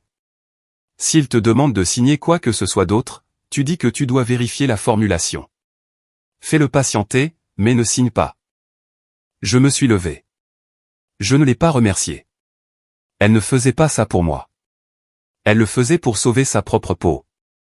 Mais dans une guerre, on ne vérifie pas la pureté des munitions. On charge juste le fusil. Je suis sorti du restaurant et je suis monté dans ma voiture. J'ai branché la clé USB sur mon ordinateur portable et je me suis connecté au point d'accès sécurisé. J'ai initié une session à distance avec Stonebridge Forensic. Sarah, ai-je dit dans mon casque, je télécharge un nouveau lot de fichiers. La source est interne. Vérifiez l'authenticité immédiatement. J'ai attendu dans la voiture, la pluie tambourinant un rythme lourd sur le toit. 10 minutes ont passé. Puis 20. Puis la voix de Sarah est arrivée, claire et nette. Claire, c'est de l'or. Dis-moi, ai-je dit. Nous avons les métadonnées, a dit Sarah. Nous avons les dates de création originale des documents falsifiés. Mais plus important encore, nous avons un email supprimé de Brent à son avocat personnel. Lis-le, ai-je commandé. Il a été envoyé il y a 3 jours, a dit Sarah. Il dit, la femme est réglée. Elle a signé l'accord de non-divulgation. Une fois que Tessa aura effacé les journaux du serveur, il n'y aura plus de lien entre moi et les comptes Nordstar. Si quelque chose refait surface, nous nous en tenons au récit selon lequel Claire menait une opération parallèle. Elle a les compétences financières. Il est plausible qu'elle ait détourné les fonds à mon insu. J'ai senti un sourire froid se dessiner sur mes lèvres. Le voilà. L'intention, la malveillance, la préméditation. Il ne se contentait pas de me faire porter le chapeau. Il élaborait un récit où ma compétence était la preuve de ma culpabilité. Il utilisait mon propre curriculum vitae contre moi. Était ça, ai-je demandé. La clé contient un journal de discussion, a continué Sarah. Il provient d'une application de messagerie interne. De Brent à Tessa. Citation, ne pose pas de questions, contente-toi de nettoyer le disque. Si tu veux être ma femme, tu dois apprendre à protéger la famille. Fais ça et nous serons libres. Fin de citation. Il avait lié sa demande en mariage à la commission d'un crime. C'est un monstre, ai-je murmuré. Il est négligent à corriger Sarah. Et maintenant, il est exposé. J'ai déconnecté la session et j'ai appelé Miles. Nous l'avons, ai-je dit. Nous avons la preuve irréfutable. Tessa a changé de camp. J'ai entendu Miles expirer lentement à l'autre bout du fil. Cela change la stratégie, a dit Miles. Nous ne vous défendons plus contre un mauvais règlement de divorce. Nous construisons maintenant un dossier pour conspiration criminelle et fraude. Je veux en finir, Miles, ai-je dit. Je veux qu'il soit arrêté avant la réunion du conseil d'administration de vendredi prochain. Nous en avons assez pour aller voir les autorités, a convenu Miles. Mais Claire, écoutez-moi. Si nous allons à la police maintenant, il pourrait en avoir vent. Il a des relations. Il pourrait trouver un moyen de détruire les sauvegardes physiques. Ou il pourrait fuir le pays vers ce compte aux Caïmans dont sa mère s'est vantée. Alors, que faisons-nous, ai-je demandé. Nous avons besoin d'un coup fatal, a dit Miles. Un coup si soudain et si public qu'il ne pourra ni courir ni se cacher. Nous devons le prendre sur le fait de finaliser la fraude. La réunion du conseil d'administration, ai-je dit, réalisant où il voulait en venir. Exactement, a dit Miles. Il pense qu'il entre là-dedans pour être couronné roi. Nous devons nous assurer qu'il en sorte menotté.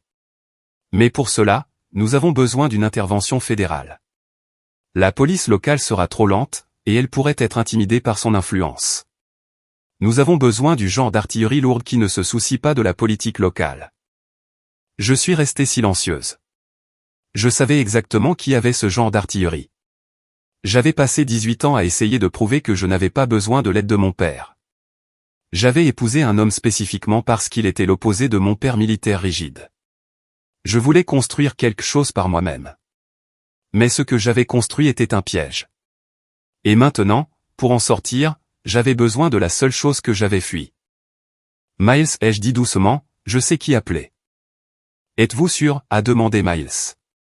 Une fois que vous aurez passé cet appel, il n'y aura pas de retour en arrière. Cela nous échappera. J'ai regardé la pluie glisser sur le pare-brise. J'ai pensé au visage suffisant de Brent à la fête. J'ai pensé à Marilyn se moquant de moi. J'ai pensé aux 18 années que j'avais gaspillées à construire une échelle pour un homme qui la repousserait dès qu'il atteindrait le sommet. J'en suis sûr, ai-je dit. J'ai raccroché le téléphone. Je suis resté assise un moment, rassemblant mes forces. Puis j'ai fait défiler mes contacts jusqu'à ce que je trouve le numéro que je n'avais pas composé depuis 4 ans. Il était simplement étiqueté « Général ». J'ai appuyé sur « Appeler ». J'étais assise dans ma voiture, la pluie martelant toujours le toit, fixant le nom du contact sur l'écran de mon téléphone, « Général ».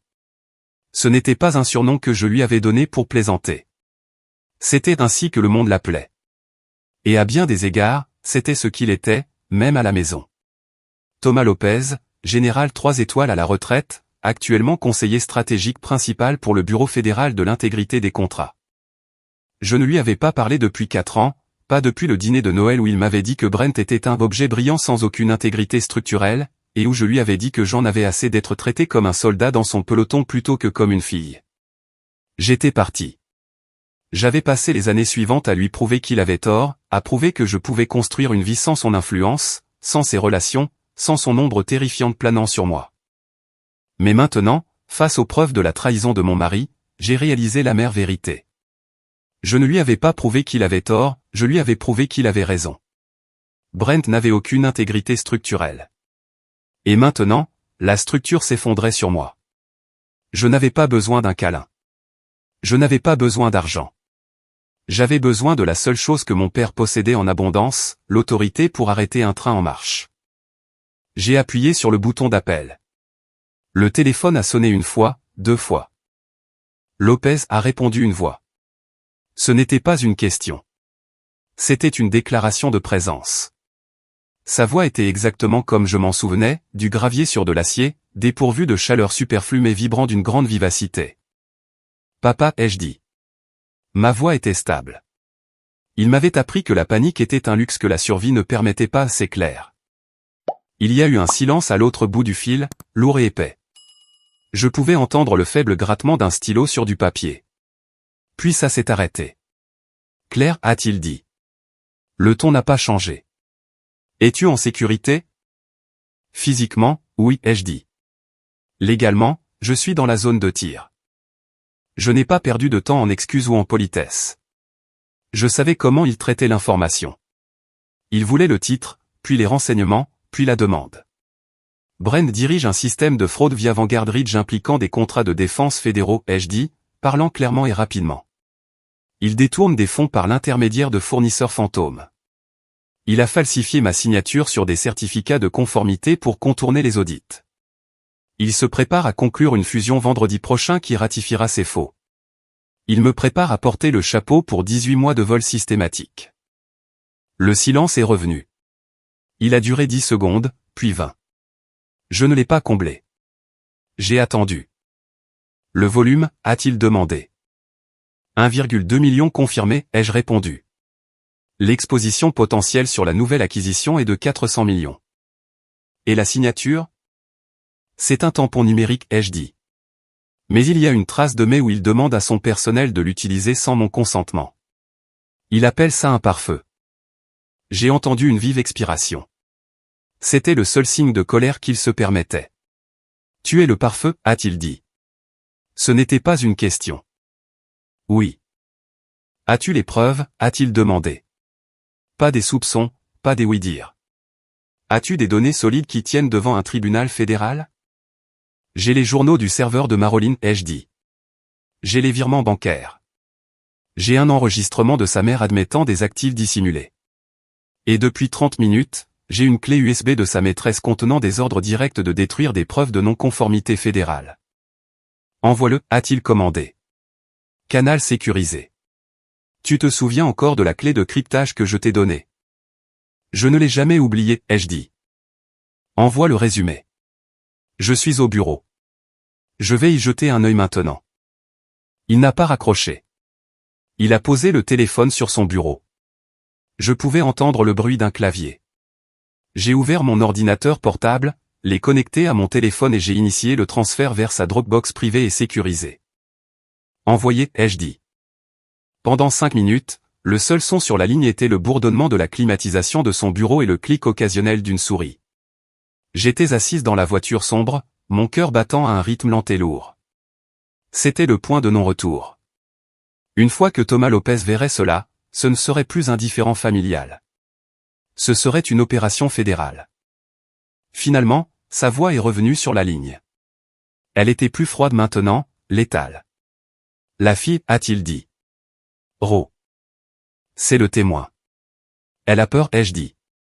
Elle veut un accord. Si cette clé est authentique, a-t-il dit, elle vient de nous donner l'intention. Sans cela, c'est un divorce compliqué avec quelques irrégularités financières. Avec cela, c'est une conspiration pour frauder le gouvernement des États-Unis. Cela déclenche le mandat du Bureau fédéral de l'intégrité des contrats. Nous avons compétence. J'ai laissé échapper un souffle que je ne savais pas que je retenais. Compétence. C'était le mot magique. Cela signifiait que la police locale qui jouait au golf avec Brent était hors jeu. Cela signifiait que les tribunaux d'État étaient contournés. Que dois-je faire, ai-je demandé. Rien, a-t-il dit sèchement. Papa, la réunion du conseil d'administration est dans 7 jours. Ils vont voter. Laisse-les faire, a-t-il dit. Si tu agis maintenant, il détruit les sauvegardes. Il prétend que la clé USB a été volée ou placée. Il prend un avocat et fait traîner ça pendant 5 ans pendant que ta réputation pourrit. Tu as besoin qu'il se sente en sécurité. Tu as besoin qu'il entre dans cette pièce en pensant qu'il a gagné. Il me menace, ai-je dit. Il essaie de me faire taire par la peur. Bien, a dit mon père. La peur rend les hommes négligents, mais l'arrogance les tue. Laisse-le être arrogant. Ne t'engage pas. Ne te bats pas, laisse-le penser que tu es brisé. Il pense que je suis faible, ai-je dit, l'amertume montant dans ma gorge. Tu es une Lopez, a-t-il dit. Utilise le camouflage. Il a fait une pause, et pendant une brève seconde, le général s'est retiré et le père s'est avancé d'un pouce. J'ai lu le dossier, Claire. Tu as construit toute la structure financière de cette entreprise. Oui, ai-je dit. Et il pense qu'il peut la démolir et t'enterrer sous les décombres sans que tu ne le remarques. Oui. Alors c'est un imbécile, a-t-il dit. Et nous allons lui donner une leçon sur les défaillances structurelles. La réunion est au siège, ai-je dit. Vendredi, 10 heures du matin. Il prévoit un toast de célébration juste après le vote. Je connais le protocole, a-t-il dit. Je m'occuperai de la logistique. Assure-toi juste d'être dans cette pièce. Il ne me laissera peut-être pas entrer, ai-je dit. Il veut que je parte. Il te laissera entrer, a dit mon père, sa voix baissant jusqu'à un grondement sourd. Parce qu'il veut se vanter. Il veut te voir vaincu. Donne-lui cette satisfaction. Entre là-dedans dans la tête basse. Signe tout ce qu'il te mettra sous le nez s'il le faut. Fais-lui croire que le piège s'est refermé. Et ensuite, a-t-il dit, tu attends que la porte s'ouvre. Qui vient, ai-je demandé, bien que je le sache déjà. Je viens, a-t-il dit. Et j'amène les nettoyeurs. Il voulait dire l'équipe tactique, les agents qui sécurisent les scènes et exécutent les mandats fédéraux. Papa, ai-je dit, sentant une vague d'émotion soudaine. Merci. Ne me remercie pas encore, m'a-t-il coupé. Nous exécutons vendredi. D'ici là, tu es un fantôme. Tu ne parles pas à ton avocat des détails du raid. Tu ne parles pas à la fille. Tu restes dans cette maison et tu le laisses creuser sa tombe quelques mètres plus profond. Compris? Compris, ai-je dit. Le vieux réflexe était de retour. Le soldat répondant au commandant. Claire, a-t-il dit juste avant de couper la communication. Oui. Quand cette porte s'ouvrira vendredi, a-t-il dit, sa voix dure comme le silex, ne regarde pas le sol. Ne regarde pas ton mari. Tu regardes droit devant toi. Tu me regardes. Et ne cligne pas des yeux. Je ne le ferai pas, ai-je dit. La ligne est devenue silencieuse. J'ai baissé le téléphone. Ma main ne tremblait plus. La peur qui me rongeait l'estomac depuis 3 jours avait disparu, remplacée par une certitude froide et tranquille. Brent avait ses membres du conseil d'administration. Il avait sa mère. Il avait ses millions aux îles Caïmans. Mais j'avais le gouvernement des États-Unis. Et plus important encore, j'avais un père qui attendait depuis 4 ans une raison de rappeler au monde que personne ne touche à son sang. J'ai démarré la voiture. Le moteur a rugi. Je suis rentré chez moi, non pas comme une victime retournant sur les lieux du crime, mais comme un observateur avancé marquant la cible pour une frappe aérienne. La montée en ascenseur jusqu'au 42e étage du siège de Vanguard Ridge ressemblait moins à une ascension qu'à être chargé dans la chambre élégante et vitrée d'un revolver. C'était vendredi matin, 10 heures précises. La ville de San Antonio s'étendait en dessous de moi, une grille de gris et de vert sous le soleil implacable du Texas. Mais à l'intérieur du bâtiment, l'air était climatisé à une température fraîche et stérile de 20 degrés Celsius. J'ai ajusté le poignet de mon blazer. J'avais choisi un tailleur gris tourterelle doux. Ce n'était pas un tailleur de pouvoir. C'était la couleur du nombre, de quelqu'un qui se fond dans le décor. C'était exactement ce que Brent voulait voir. Quand les portes de l'ascenseur se sont ouvertes, la réception bourdonnait d'une énergie frénétique. Le vote pour l'acquisition était prévu pour midi, suivi d'une conférence de presse.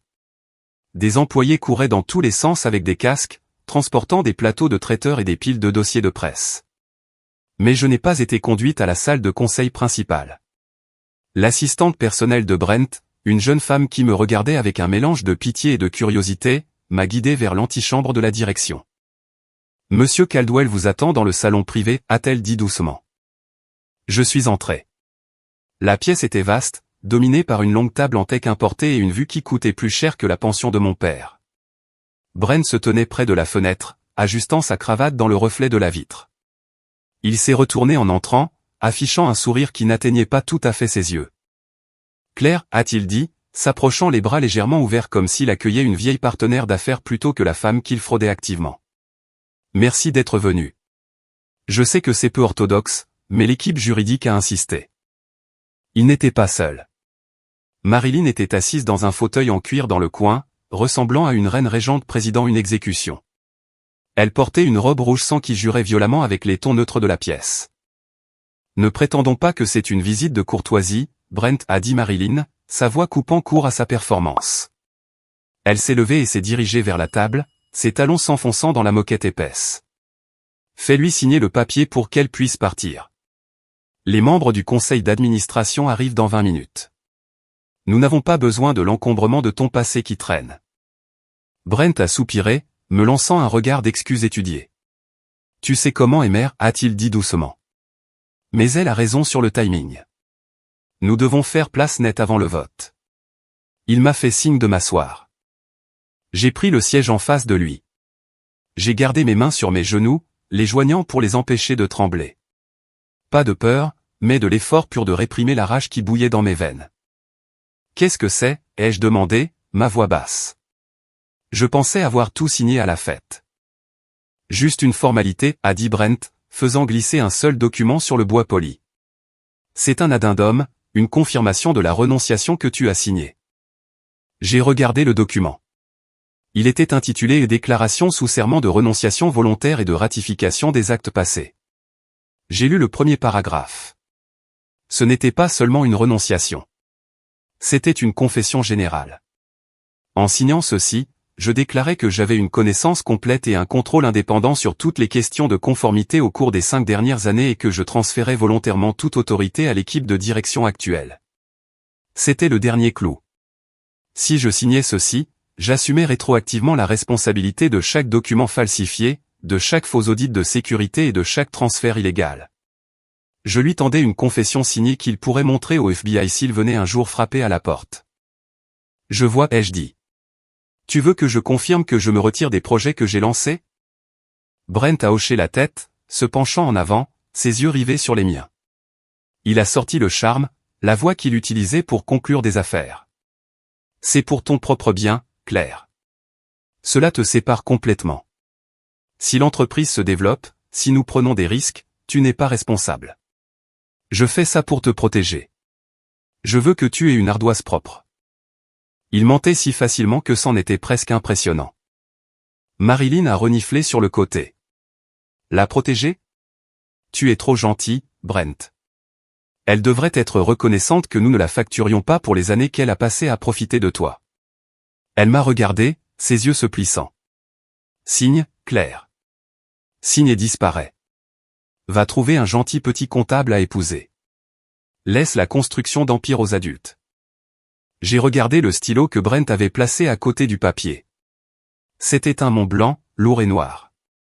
Je l'ai pris. J'ai hésité juste une seconde. C'était le moment. Papa avait dit de le laisser se sentir en sécurité. Papa avait dit de laisser le piège se refermer. Mais je n'allais pas signer mon propre arrêt de mort sans laisser une clé pour le médecin légiste. J'ai débouché le stylo.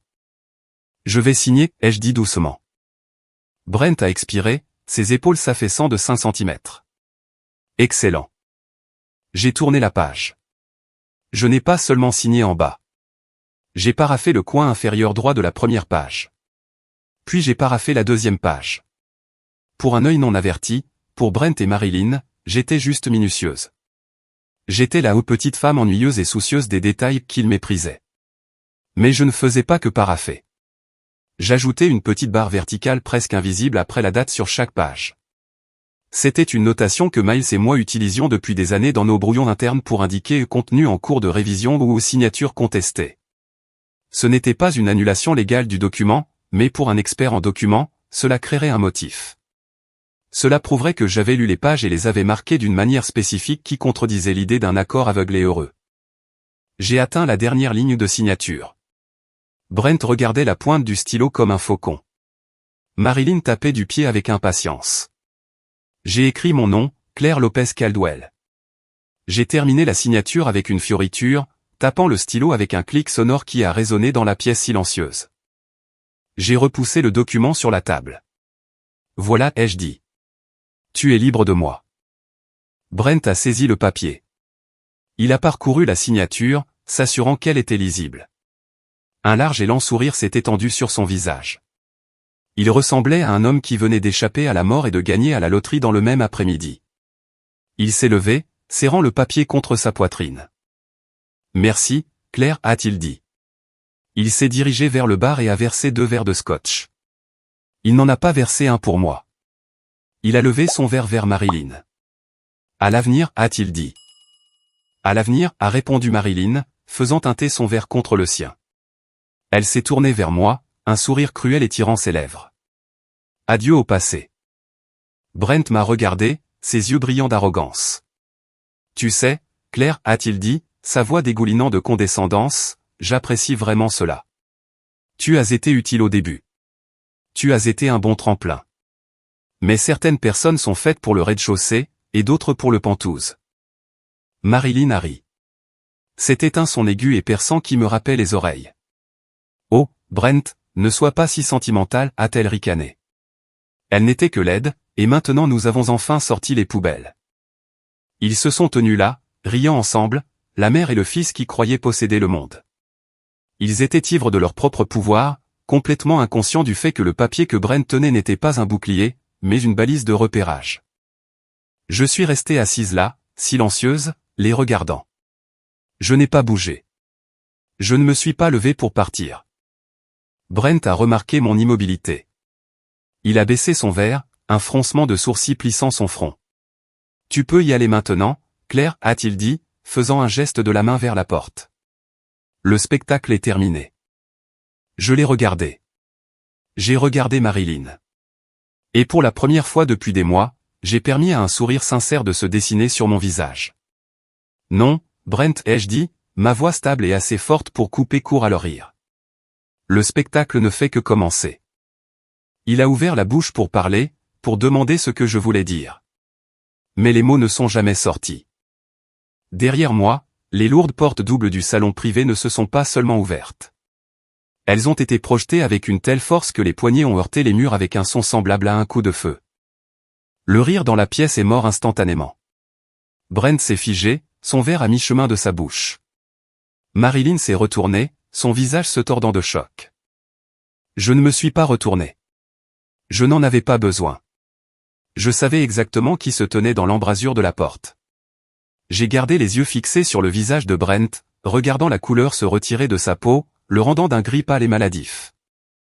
L'air dans la pièce a changé instantanément, l'eau de Cologne coûteuse et le scotch étant submergés par l'odeur soudaine et âcre de l'autorité. Le silence qui a suivi le fracas des portes était absolu. Ce n'était pas le calme d'une bibliothèque. C'était le vide d'une pièce où tout l'oxygène avait été aspiré en une seule seconde. Mon père, Thomas Lopez, a franchi le seuil. Il ne portait pas d'uniforme, mais il n'en avait pas besoin. Il portait un costume anthracite qui épousait ses larges épaules avec une précision militaire, sa cravate nouée serrée contre un col blanc amidonné. Il ne m'a pas regardé. Il n'a pas regardé la vue sur la ligne d'horizon de San Antonio. Ses yeux, froids et durs comme de l'ardoise, se sont instantanément fixés sur Brent. C'était un regard que je n'avais vu qu'une seule fois auparavant, dirigé vers un soldat qui s'était endormi à son poste. C'était un regard d'évaluation, calculant le moyen le plus efficace de neutraliser une menace. Il n'a pas parlé. Il n'avait pas besoin de se présenter. Sa présence remplissait la pièce, reléguant le mobilier coûteux et les occupants arrogants à l'insignifiance. À ses côtés se trouvaient 2 hommes qui n'étaient clairement pas de la sécurité de l'hôtel ou de la police locale. Ils portaient des costumes bleu foncé coupés pour dissimuler, mais le renflement des étuis d'épaule était indubitable pour quiconque savait quoi chercher. Sur leur revers, ils portaient de petites épinglettes en argent, l'insigne du Bureau fédéral de l'intégrité des contrats. Ils n'ont pas sorti leurs armes, mais leurs mains reposaient près de leur ceinture, leur posture détendue mais enroulée, prête à bondir. Ils se déplaçaient avec une fluidité synchronisée qui criait l'entraînement fédéral. L'un des agents, un homme à la coupe en brosse et au visage taillé dans le granit, s'est avancé. Il a brandi un portefeuille en cuir, l'ouvrant pour révéler un badge en or et une carte d'identité avec photo. « Agents fédéraux », a-t-il annoncé, sa voix plate, portant jusqu'au fond de la pièce sans crier. Nous exécutons un mandat fédéral pour la préservation des preuves et la détention de témoins clés concernant une enquête en cours sur la fraude au marché public et la conspiration contre le département de la Défense. Brent est resté figé, sa main serrant toujours le verre de scotch. Le liquide tremblait, créant de minuscules ondulations qui trahissaient le tremblement de sa main. Son visage était passé de la rougeur de la victoire à un blanc fantomatique et crayeux. Pendant un instant, son cerveau a semblé incapable de traiter le changement de réalité.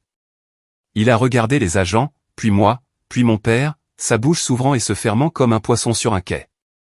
C'est une erreur, a balbutié Brent, sa voix se brisant sur la dernière syllabe. C'est une réunion privée. Vous n'avez aucune juridiction ici. C'est un siège social d'entreprise. L'agent l'a complètement ignoré. Il a légèrement tourné la tête vers son partenaire. Sécuriser les sorties. Personne ne sort. Aucun appareil numérique ne doit être touché. Marilyn, qui était assise comme une reine sur son trône, s'est soudainement mise sur ses pieds. Son visage était un masque d'indignation, mais ses yeux parcouraient la pièce avec la panique d'un animal piégé. « Savez-vous qui nous sommes » a-t-elle crié, sa voix stridente et brisée. « Vous ne pouvez pas simplement débarquer ici avec des armes. Nous sommes les Caldwell. J'aurai vos badges pour ça. J'appellerai le maire. » Elle a fouillé dans son sac à main, vraisemblablement pour attraper son téléphone. Le deuxième agent a bougé. Il a parcouru la distance entre la porte et le fauteuil en 2 longues enjambées. Il ne l'a pas touché, mais il s'est placé directement sur son chemin, la dominant. « Madame, mettez vos mains où je peux les voir » a ordonné l'agent. Son ton n'était pas une demande. Tenter d'accéder à un appareil de communication pendant l'exécution d'un mandat fédéral sera considéré comme une obstruction à la justice. Ne me forcez pas à vous menotter. Marilyn s'est figée. Elle a regardé l'agent. Puis elle m'a regardé. Son expression est passée de la colère à une prise de conscience naissante et horrifiante. Elle m'a regardé comme si j'étais un monstre qu'elle avait accidentellement invoqué des profondeurs. « Toi » a-t-elle murmuré, pointant un doigt tremblant vers moi. « C'est toi qui as fait ça, petite sorcière ingrate. » Mon père a finalement bougé. Il a dépassé les agents, dépassé la table où les papiers signés gisaient encore, et s'est arrêté à 1 mètre de Brent. Il n'a pas crié. Il n'a pas levé la main. Il s'est juste tenu là, un monolithe de jugement. Brent, essayant de retrouver un semblant de son autorité, a redressé sa colonne vertébrale. Il a posé le verre sur la table avec un cliquetis. « Général Lopez » a dit Brent, essayant de donner à sa voix un son profond et raisonnable. « Je suppose que c'est une sorte de tactique de négociation dramatique de la part de votre fille, mais je vous assure que faire entrer des hommes armés dans mon bureau est... » « Ce n'est pas une négociation » a interrompu mon père. Sa voix était basse, un grondement de tonnerre que l'on sent dans la poitrine. « Et ce ne sont pas mes hommes. Ils appartiennent au gouvernement des États-Unis. Et vous, Brent, êtes sur le point de devenir leur propriété. »« De quoi parlez-vous » a exigé Brent, bien que la sueur perlant sur son front raconte une autre histoire. « Je n'ai rien fait de mal. Mon entreprise est sur le point de conclure une acquisition de 400 millions de dollars. Cette acquisition est construite sur des fondations de sable et d'argent des contribuables volés, a dit l'agent principal. Il s'est approché de la table et a posé un document sur la surface en tech. C'était un mandat de perquisition. Nous avons autorisé l'accès à tous les serveurs de Vanguard Ridge, a continué l'agent. Nous avons signalé des transferts suspects vers les îles Caïmans totalisant plus de 2 millions de dollars. Et nous avons des preuves de falsification généralisée de certificats de conformité fédéraux. C'est un mensonge, a crié Brent, son sang-froid se brisant enfin. Il a frappé la table de sa main. Vous n'avez aucune preuve. Ces certificats ont été signés par la responsable de la conformité. S'il y a des erreurs, parlez-lui. Il a pointé un doigt vers moi. Parlez à ma femme. Elle s'occupait de la conformité. Elle a tout signé. Je ne faisais que diriger l'entreprise. Je l'ai regardé. Je l'ai regardé faire exactement ce que je savais qu'il ferait. Je l'ai regardé essayer de me jeter au loup pour se sauver. Les yeux de mon père se sont plissés. La température dans la pièce a semblé chuter de 10 degrés supplémentaires. « Ah oui » a demandé doucement mon père. « Vous prétendez qu'elle a agi seule ?»« Elle les a signés » a hurlé Brent, désespéré maintenant. « Son nom est sur les documents. C'est elle que vous voulez. » L'agent principal s'est retourné vers la porte. « Faites-la entrer » a-t-il commandé dans son micro de revers. La porte s'est de nouveau ouverte. Brent s'est retourné, s'attendant peut-être à un autre agent, ou peut-être à un avocat. Mais c'était Saro qui est entrée. Elle avait l'air petite, entourée par le grand cadre de la porte. Elle était pâle, et elle serrait son sac à main contre sa poitrine comme si c'était un bouclier. Elle n'a pas regardé Brent. Elle a regardé le sol. Tessa, a soufflé Brent, le mot s'échappant de lui comme un pneu crevé. Qu'est-ce que tu fais ici? Dis-leur. Dis-leur que Claire avait accès au serveur. Tessa s'est arrêtée près des agents. Elle a pris une profonde inspiration tremblante. Elle a levé les yeux, ses yeux cernés de rouge mais déterminés. Je ne peux pas faire ça, Brent, a-t-elle dit. Sa voix était calme, mais dans le silence de la pièce, elle était assourdissante. Quoi, a sifflé Brent. Je leur ai donné la clé USB, a dit Tessa. Elle l'a regardé alors, et il n'y avait pas d'amour dans ses yeux, seulement le froid instinct de survie. Celle que tu m'as donnée hier. Celle avec les emails où tu m'ordonnais de supprimer les preuves des faux. Celle où tu m'as dit de piéger Claire. Brent l'a fixée. Sa bouche est tombée. La trahison l'a frappé plus durement que les agents n'auraient jamais pu le faire. Il a reculé d'un pas, s'appuyant contre la fenêtre. Toi, a-t-il murmuré. Petite traîtresse. J'ai fait ce que tu m'as appris, Brent, a dit Tessa, sa voix tremblante. J'ai pensé à moi d'abord. La pièce est retombée dans le silence. La preuve était dans la pièce. Le témoin était dans la pièce. Le piège n'était pas seulement refermé, il était soudé. Mon père a fait un pas de plus vers Brent. Il a envahi l'espace personnel de Brent, forçant Brent à lever les yeux vers un homme qui avait commandé des milliers de soldats. Tu pensais qu'elle était faible, a dit mon père. Il a fait un geste vers moi sans détourner le regard de Brent. Tu pensais que parce qu'elle t'aimait, parce qu'elle te soutenait, qu'elle était douce. Tu as utilisé le nom de ma fille comme un bouclier pour cacher ta propre cupidité. Mon père s'est penché, sa voix baissant jusqu'à un murmure qui portait le poids d'un jour de jugement. Mais tu as oublié une chose à propos des boucliers, mon garçon. Un bouclier est fait d'acier. Et maintenant, le bouclier s'est levé, et tu n'as plus nulle part où te cacher. Brent a regardé mon père. Puis il m'a regardé. L'arrogance avait disparu. Le charme avait disparu. Tout ce qui restait était le garçon terrifié qui réalisait qu'il avait cassé quelque chose qu'il ne pouvait pas réparer. L'agent principal s'est avancé, sortant une paire de gants en latex de sa poche. Il les a enfilés. Monsieur Caldwell, je vais avoir besoin que vous placiez votre téléphone portable et votre ordinateur portable sur la table. Lentement. Brent a hésité. Il a regardé le téléphone dans sa poche. Il a regardé la fenêtre. Pendant une seconde, j'ai pensé qu'il pourrait essayer de jeter le téléphone à travers la vitre. Faites-le, a aboyé l'agent, sa main se rapprochant de son étui. Brent a fouillé dans sa poche. Il a sorti son téléphone. Sa main tremblait si fort qu'il a failli le faire tomber. Il l'a posé sur la table à côté des papiers signés. Il m'a regardé, les yeux grands, suppliants, frénétiques. Il s'est penché sur la table, sa voix un murmure désespéré et rauque qui n'était destiné qu'à moi. Claire, a-t-il sifflé. Tu ne peux pas les laisser faire ça. Ça va tout ruiner. L'entreprise, les actions, ma vie. Tu n'as pas le cran de me détruire. Je l'ai regardé. J'ai regardé l'homme que j'avais passé 18 ans à construire. J'ai regardé l'homme qui avait essayé de me transformer en criminel pour sauver sa propre peau. Je me suis levé lentement. J'ai lissé le devant de mon costume gris. J'ai rencontré son regard avec des yeux clairs et secs. Je n'ai pas murmuré. J'ai parlé clairement pour que mon père, les agents et sa mère puissent entendre chaque mot. Je l'ai déjà fait, Brent.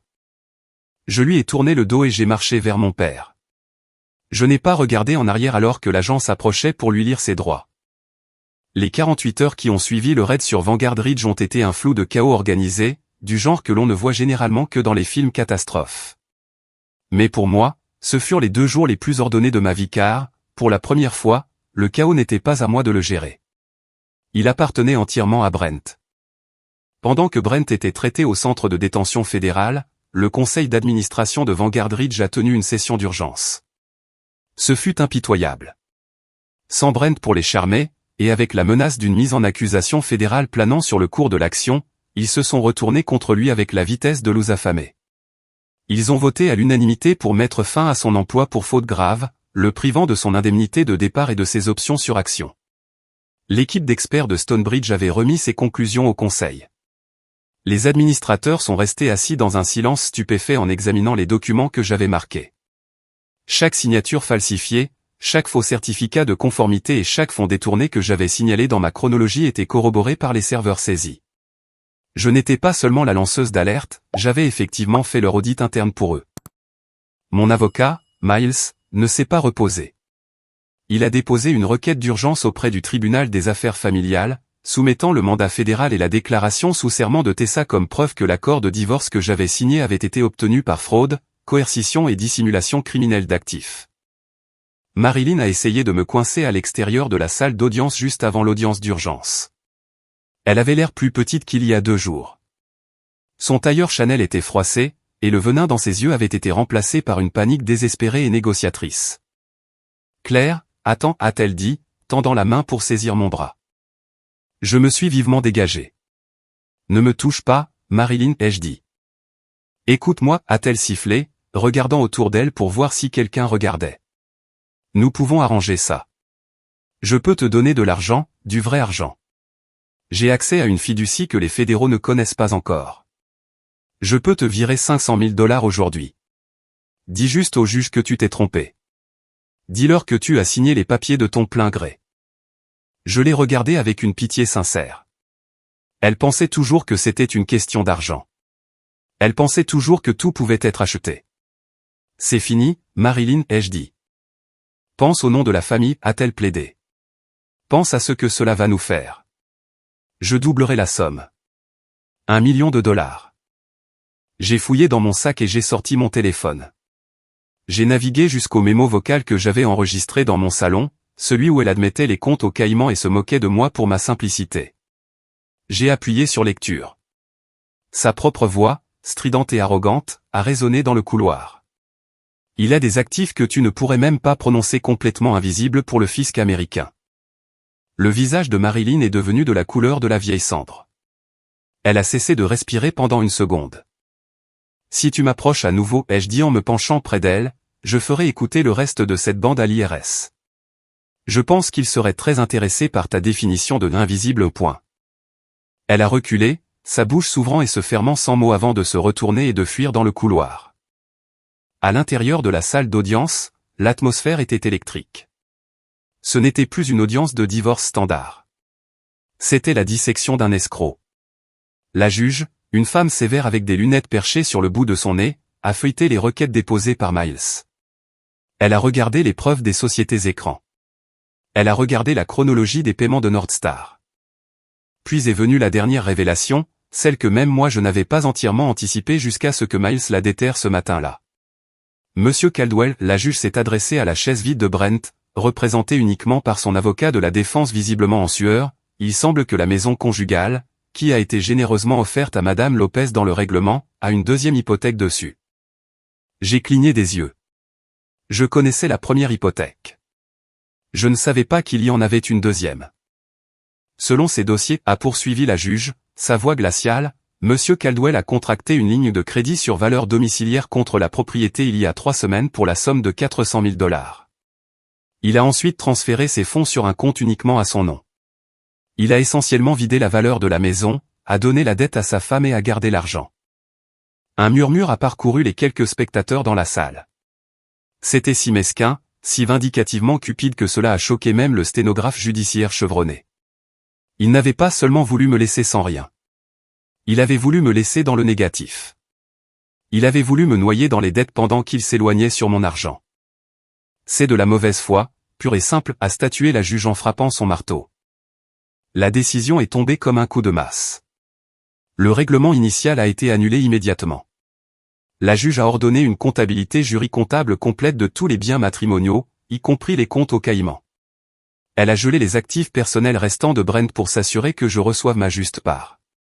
Elle lui a ordonné de rembourser immédiatement les hypothèques sur la maison ou de me transférer des actifs liquides équivalents pour couvrir la dette. Et puis elle a ajouté le coup de grâce. Compte tenu de la nature flagrante de la conduite de Monsieur Caldwell et de sa tentative d'utiliser ce tribunal pour promouvoir une entreprise criminelle, il est condamné à payer 100% des frais de justice de Madame Lopez. Je suis sorti de la salle d'audience en me sentant plus légère que je ne l'avais été en 20 ans. En arrivant dans le hall, les marshals escortaient Brent hors d'une pièce latérale où il avait été autorisé à s'entretenir avec son avocat.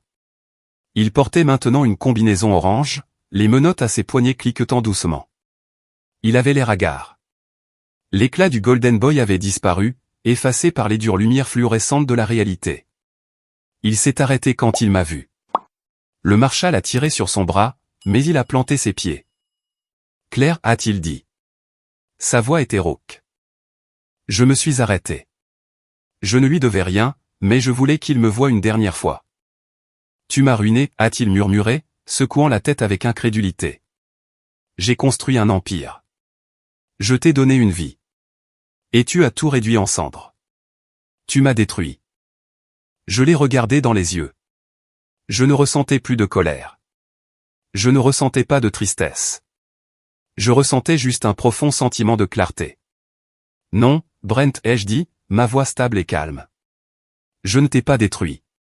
J'ai juste arrêté de te couvrir. Tu as fait le reste tout seul. Le marshal l'a emmené. Il a trébuché, les épaules affaissées, et a disparu derrière les lourdes portes de sécurité. Je me suis tourné vers la sortie. Près des portes vitrées, regardant la pluie qui avait enfin cessé, se tenait mon père. Il ne portait pas son costume aujourd'hui. Il portait un simple imperméable et un pantalon décontracté. Il ressemblait moins à un général et plus à un papa. Je me suis approché de lui.